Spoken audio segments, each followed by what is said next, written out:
So, the 1st of May was around the corner and it was on a Monday, which meant we were getting a long weekend. Also, I had an important family event on Friday, so I thought why not take work from home on Friday and go home on Thursday. On Friday morning, I reached my hometown Mangalore and it was my dad's birthday, so the first thing I did was wish him a very happy birthday, after which he had to go to office like any other day. This 9 to 5 job sucks. The rest of us ended up spending the entire day at home, which turned out to be really boring, and I was complaining about it to my mom. The next day when I woke up, my parents told me about the plan that they came up with impulsively, and that's when I knew I was traveling to a small village in Tamil Nadu called Karur, and I was supposed to leave that night. Also, that night I got to attend a stand-up comedy show in which my friend took part, and I also got to meet a lot of amazing people there. So that night we got on the train to Erode. The next morning we reached Erode Junction, which is like 2 hours away from Karur, and then we took a cab from there.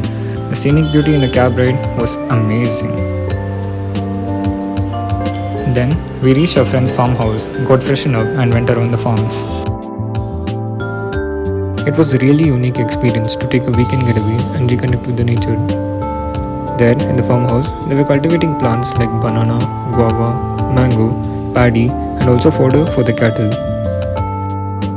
I also got to have fresh tender coconuts which were plucked from trees then and there. Later that evening we went around the town, but there wasn't much to look around, and it also started raining, so it wasn't the best idea to do that.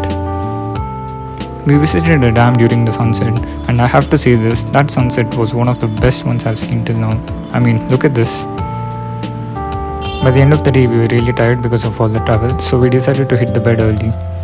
The next morning we woke up to the sounds of peacock, so we got ready and decided to go around the farms to see if we can find any. On our way around the farms, we came across guava farm and had some freshly plucked guavas straight from the plants, and later we came across mango and banana farms as well. Actually, the next morning I had a bus booked from Chennai to Bangalore, so that evening we left to Chennai from Karur, and it was a tiring 8 hours drive. We left from Karur after lunch at around 3 pm and reached Chennai at almost 12 am. And on my way, I got a call from Abhibus telling that the bus for the next day was cancelled because of a breakdown. That made me decide I might as well spend my day in Chennai and leave to Bangalore that night. So the next day, I visited my aunt who lives in Chennai and borrowed a two-wheeler from her and started exploring Chennai. At first, I decided to visit Semmoli Ponga because it had good reviews on Google, but it didn't turn out to be that great and it was pretty boring. So I called up my mom and asked where else could I go. She suggested me Valur Kotam, which is around 2 kilometers from there, and it turned out to be amazing. Valur Kotam is a historic monument that was dedicated to a Tamil philosopher, Thiruvalluvar, and the architecture was mind-blowing. The architecture looked very similar to a Jain chariot made out of stones. So after that, I put on my maps and realized that Marina Beach wasn't really that far and it was almost evening, which was the perfect timing to visit there. Although I keep visiting Chennai once every year, I've never visited Marina Beach and this was my first time. I parked my scooter near the lighthouse and entered the beach.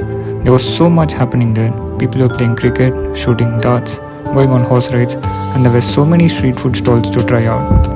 After I spent a ridiculous amount of time in the beach, I left from there and on my way back I got pulled over by cops. They asked me to show the registration papers, and when I did, they said it had expired in 2013 and I would have to pay 2000 rupees fine for that. After having a conversation and bargaining with them for a very long time, they agreed to settle for 200 bucks, and they also offered me pani puri from the nearby stall. This was such a weird experience and it went in ways that I never expected, but it made my day. After reaching back to my aunt's place, I had told her what happened and she was thankful that they hadn't towed away the scooter. So guys, this was the story of how what was supposed to be my boring long weekend at home turned out to be a really long one with plenty of interesting experiences. It's the first time I tried vlogging something and I don't think it came out really well, so please don't judge me guys, please. If you like this video, give it a thumbs up and I'll see you next time.